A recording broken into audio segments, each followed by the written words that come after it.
Hello, welcome to ज्ञान Ganga online class.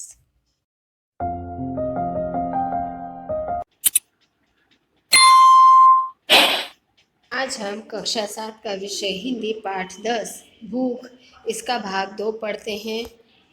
भाग 1 में हमने जाना था काली प्रसाद जो किशुनदेव के न्योते पर बड़ा खुश है।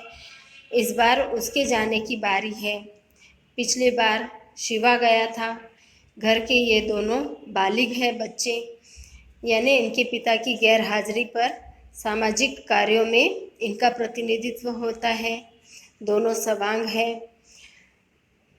पिताजी की अनुपस्थिति होने के कारण शिवा बड़ा खुश है, क्योंकि पिताजी होते तो वह भोजन के लिए जाते और घर में किसी एक ही व्यक्ति के न्योता था।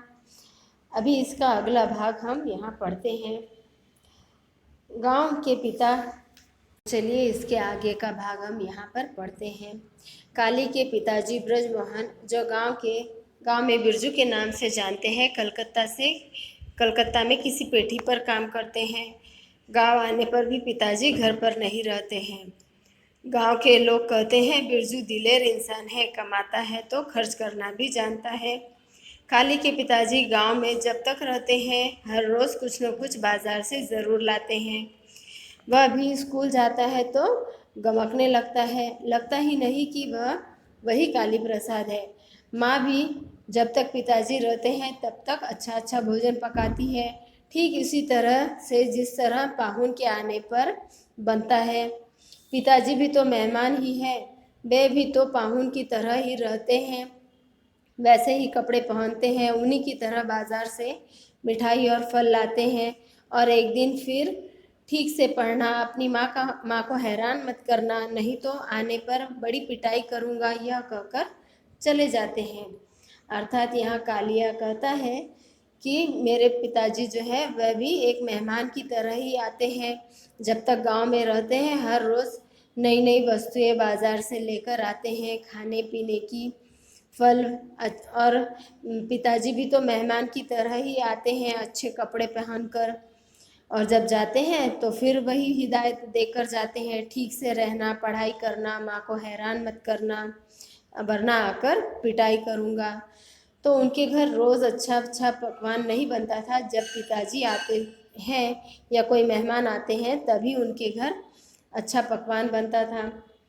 काली पिताजी से उसी तरह शर्माता है जिस तरह पाहुन से। काली भी अपने पिताजी से वैसे ही शर्माते हैं जैसे घर पे कोई मेहमान आया हो। पाहुन जब भी घर आते काली और शिवा खुश हो जाते हैं।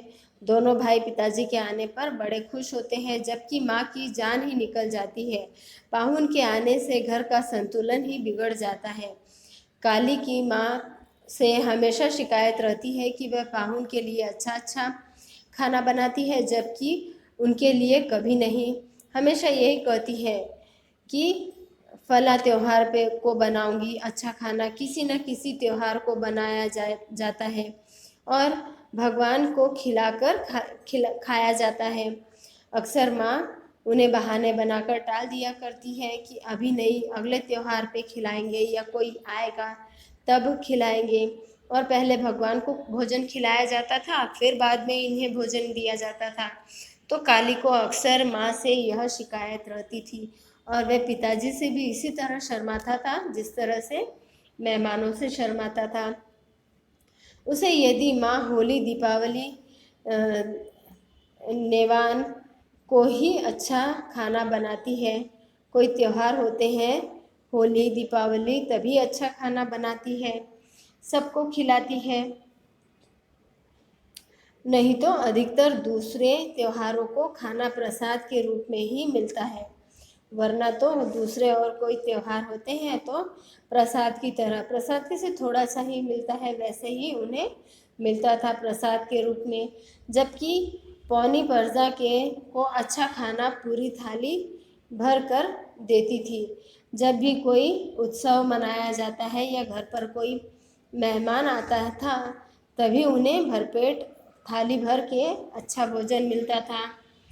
माँ जब भी काली मैया अथवा दूसरे देवी देवताओं की कढ़ाई चढ़ाती तब 2 सोहारी और लापसी दे देती है।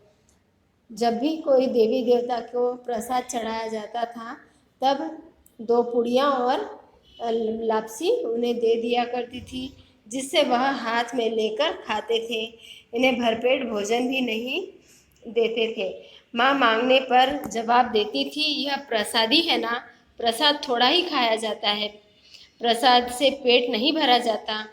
उन्हें बहाने बनाकर टाल दिया करती थी कि यह प्रसाद है, प्रसाद की तरह खाओ, इसे पेट भर नहीं खाते। उस समय बैठा वह उस फिराक में रहता है कि शायद माँ एक सोहारी और दे दे। तब वह इसी फिराक में बैठा रहता था, इसी राह में बैठा था कि और एक पूड़ी माँ मुझे दे दे। यह प्रसाद है ना, तो फिर प्रसाद पेट भर थोड़ी खाया जाता। माँ अक्सर ऐसे बहाना करके उसे टाल देती। इसीलिए बैठे बैठे उंगलियां चाटता है, जितना मिलता था उतना खाकर फिर उंगलियां चाटने बैठ जाता था। और माँ है कि देती ही नहीं है, बड़ी कठोर है माँ। उसे यह शिकायत है कि माँ है कि और दूसरा देती ही नहीं, जितना दिया उतना ही खाकर उठने को कहती है, प्रसाद है ऐसा बहाना बनाती है। काली यह जानता है कि माँ उसकी बात को टालती रहती है, हमेशा नज़रअंदाज कर देती है, पर उसे इस बात से आश्चर्य होता है कि जब माँ पाहुन के जाते समय उन्हें एक पियरी और कुछ रुपए विदाई में देती है। वह समझ नहीं पाता कि ऐसे समय पैसे कहाँ से आ जाते हैं। जब भी कोई विदाई करते हैं तो उनके पास पैसे कहाँ से आ जाते हैं, उन्हें कैसे पैसे देती है। ज़रूर ही माँ उसे नहीं मानती, यदि मानती तो क्या बर्फ़ और मसल पट्टी के लिए पैसे न देती। काली को ध्यान आया कि वह कौन से ख्यालों में बैठा है। काली सब जान गया कि वह किस ख्यालों में डूबा है। किशुनदेव पंडित आते देख, जो लोगों से जल्दी चलने को कह रहे थे, वहाँ से दूर कोस जमीन चलनी है, उसे दूर से ही किशुनदेव न्योते के लिए आते दिखाई पड़े।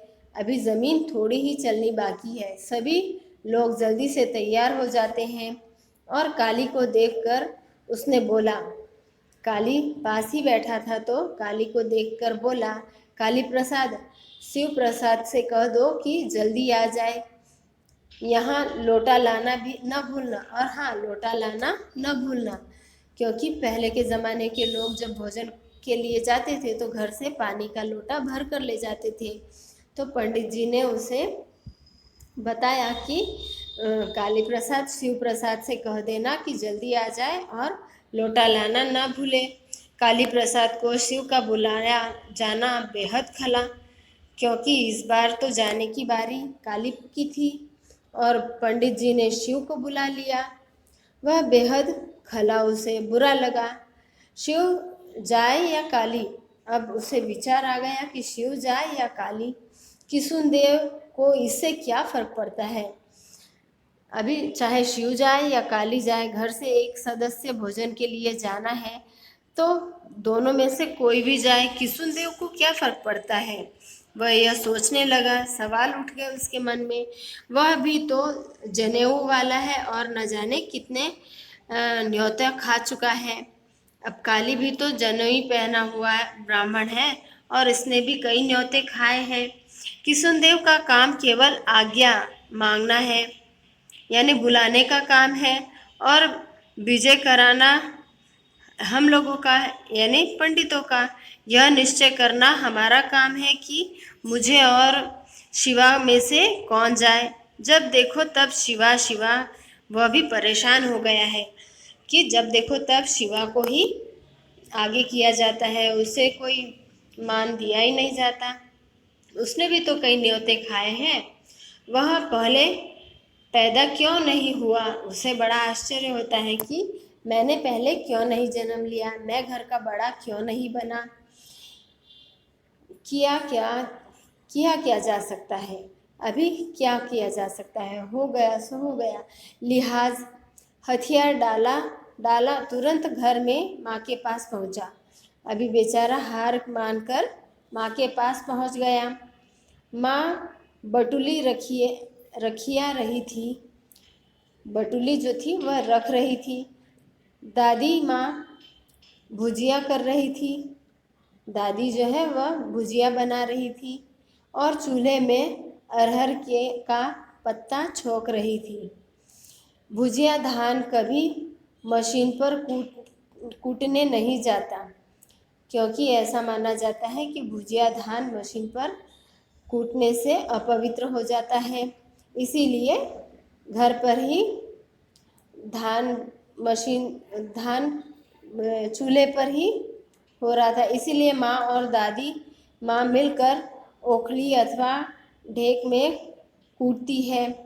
ओखली जो खलबत्ता जैसा होता है ना, बहुत बड़ा होता है ओखली, उसमें वह धान कूट रहे थे। पिछली बार कूटते समय दादी माँ की उंगली ढेक के नीचे आ गई थी, जिससे वह कूटा जाता है, लकड़ी का बना होता है, लंबी सी मुसल की तरह, उससे उंगली कट गई थी और कट गई थी तो माँ उसके लिए खुद को जिम्मेदार ठहरा रही थी। पिछली बार जब धान को कूटा जा रहा था तो दादी माँ की उंगली कट गई थी, जिसके लिए माँ खुद को जिम्मेदार ठहरा रही थी। काली को जाने की हड़बड़ी थी, कालिया को तो भोजन में जाने की जल्दबाजी थी। खोजने पर भी बड़ा लोटा जो उसके नैनीहाल से मिला था, बड़ा लोटा जो उसके नानीहाल से मिला था, वह नहीं मिल रहा था। जो उसकी नानी ने दिया था, ननिहाल से लाया हुआ था लोटा बड़ा वाला, वह मिल नहीं रहा था। बड़ा लोटा रहने पर काफ़ी आराम रहता है, बार बार पानी मांगना अच्छा नहीं। बड़े लोटे में एक बार पानी भर लो तो पानी साथ साथ हाथ भी धुला जा सकता है। तो बड़ा लोटा होता है तो उन्हें भोजन में आसानी होती है, पूरा भोजन होए तक पानी चल जाता है और यदि पानी बच भी जाए तो हाथ धोने के काम आता है। साथ ही यदि मौका मिल जाए तो 10-20 पूरियाँ भी आसानी से भरी जा सकती है, अर्थात उसमें इतना भोजन समा जाता है कि 10-20 पूरियाँ आराम से रखी जाती है। काली को याद है कि किस तरह किशुनदेव का बेटा अपनी पैजामे में 25 एक पूरियाँ लाया था। पजामे का जेब इतना बड़ा था कि उसने 25-30 पूरियाँ भर कर ले आया था किशुनदेव का बेटा।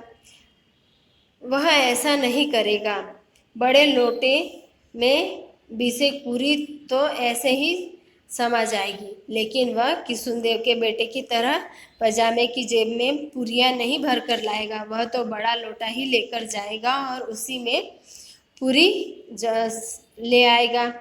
किसी को पता ही न चलेगा और किसी को दिखेगा भी नहीं। जब माँ ने कहा वह छोटका लोटा ही लेते जाओ, तब उसे बड़ा गुस्सा आया। चंपा काली की छोटी बहन है, वह घर में इधर उधर अंगोछा और लोटा ढूंढती है, पर वह रहे तब ना। शिवा चंपा को लालच देकर चुपके से अंगोछा और लोटा लेकर चला गया है।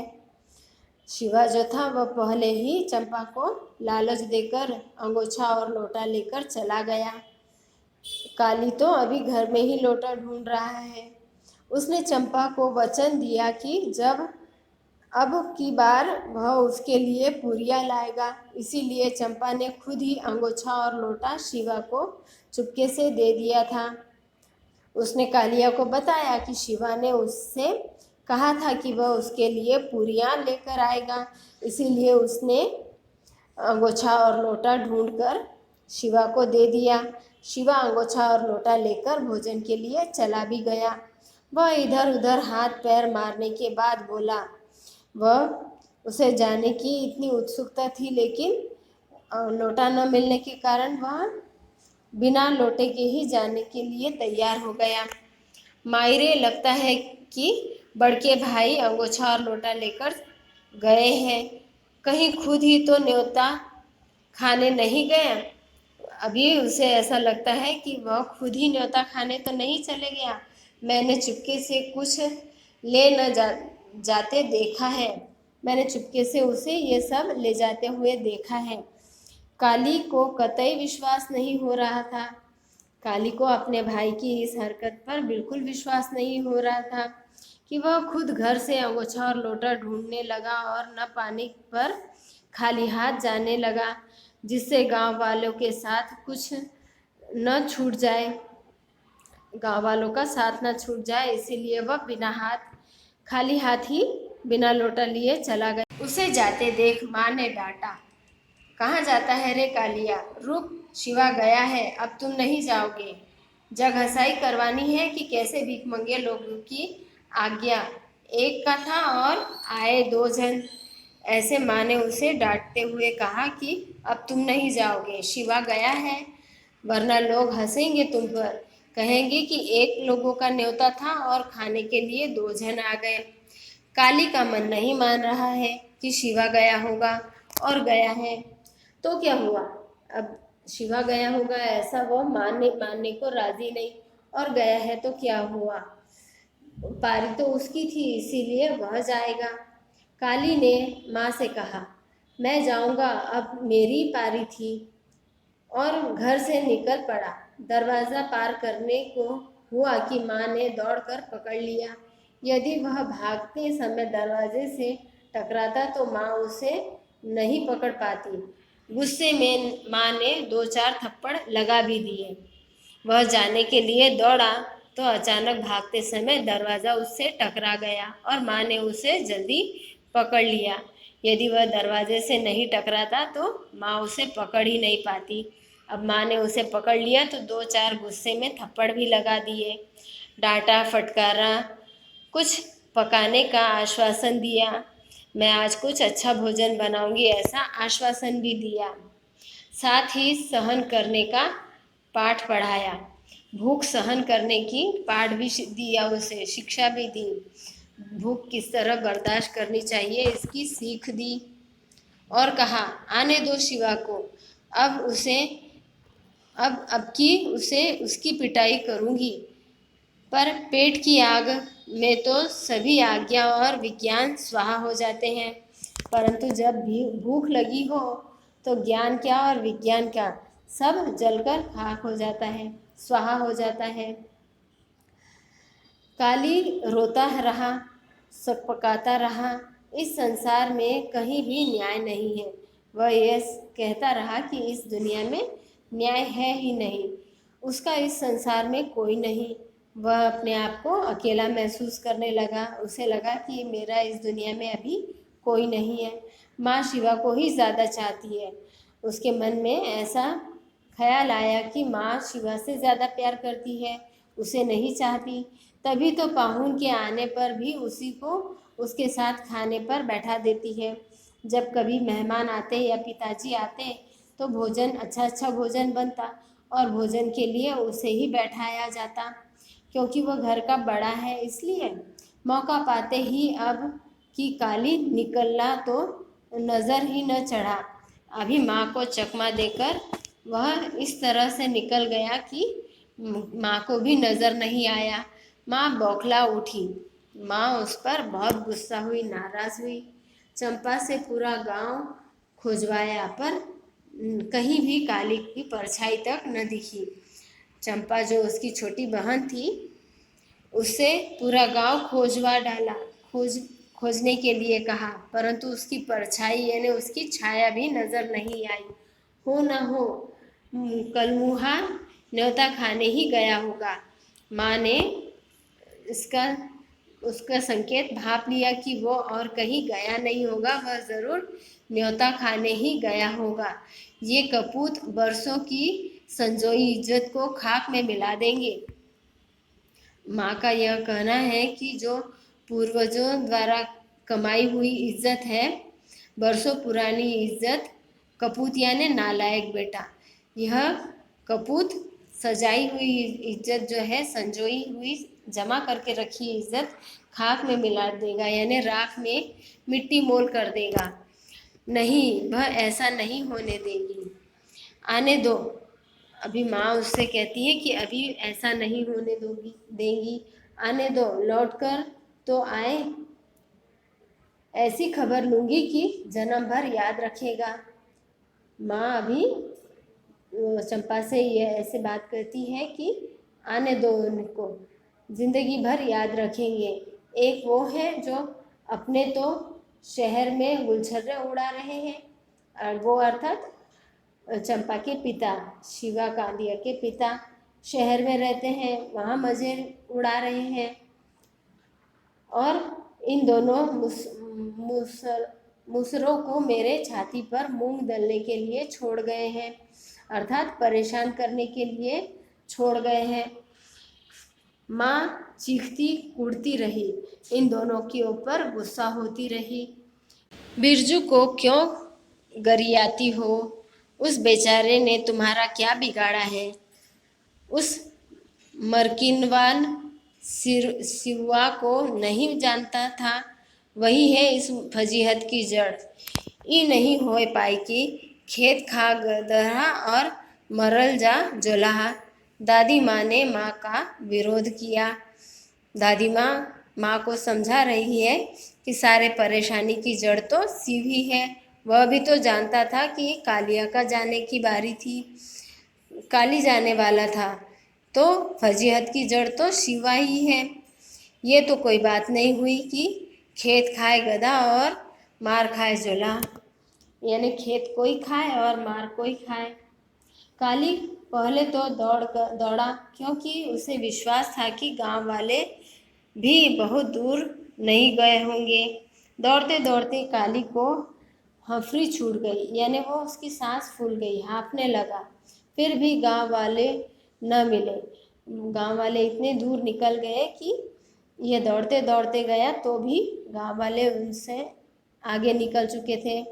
वह सुस्ताना चाहता था, वह आराम करना चाहता था, पर डर इस बात का था कि कहीं पिछड़ न जाए, वह रह न जाए।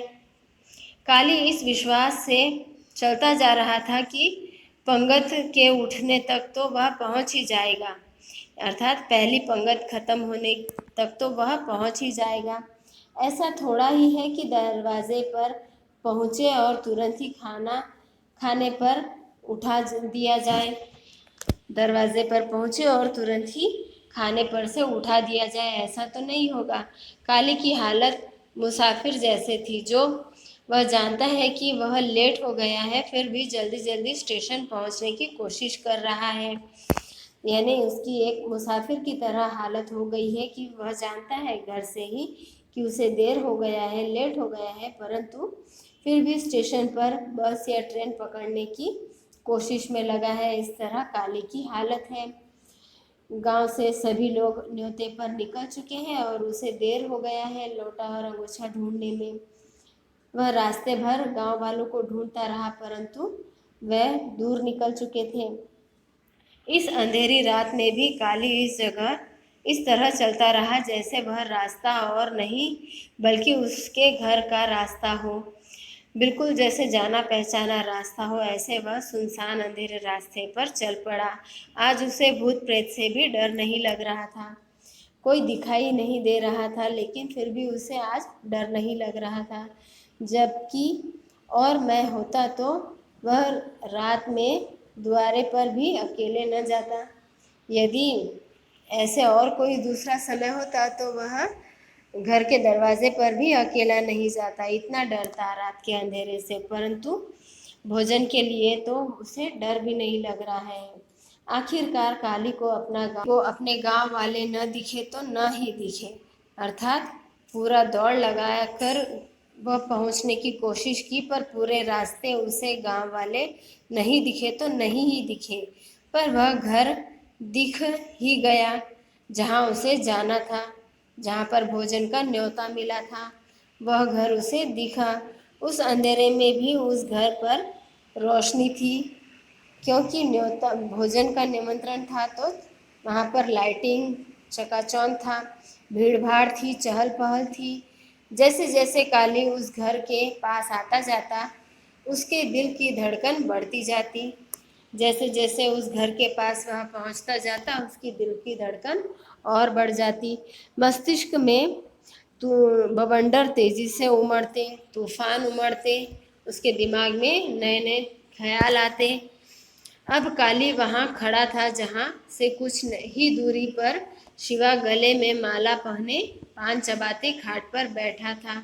अर्थात उसका भोजन हो चुका था और गले में माला पहने हुए पान चबाता हुआ बैठा था। पैर हिला रहा था खटिया पर बैठकर। काली को लगा कि उसके मुंह में पान की गिलोरी नहीं, मांस का कोई टुकड़ा हो, और होठों पर पान की लाली नहीं, जैसे कोई खून की लाली हो। अर्थात ऐसे उसे लग रहा था जैसे कोई मांस का टुकड़ा उसने चबाया हो और खून उसके मुंह में लगा हो, लाल लाल।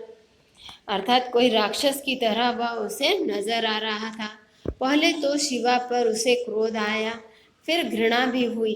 अचानक शिवा को लगा कि काली भी मौजूद है। आंखों को पोंछकर देखा तो सचमुच उसे खाली कौन ही खड़े पाया। जब उसने आंखें पोंछी तो उसने देखा कि सच में काली ही खड़ा है। यहाँ पर शब्द गलत छपा है, काली ही खड़े हैं। वह सिरह गया। फिर उसे याद आया कि वह काली से बड़ा है। उसकी आंखों में अंगारे दहकने लगी। फिर उसे अपना बड़प्पन याद आया कि मैं तो उससे बड़ा हूँ। उसे और अधिक क्रोध आया।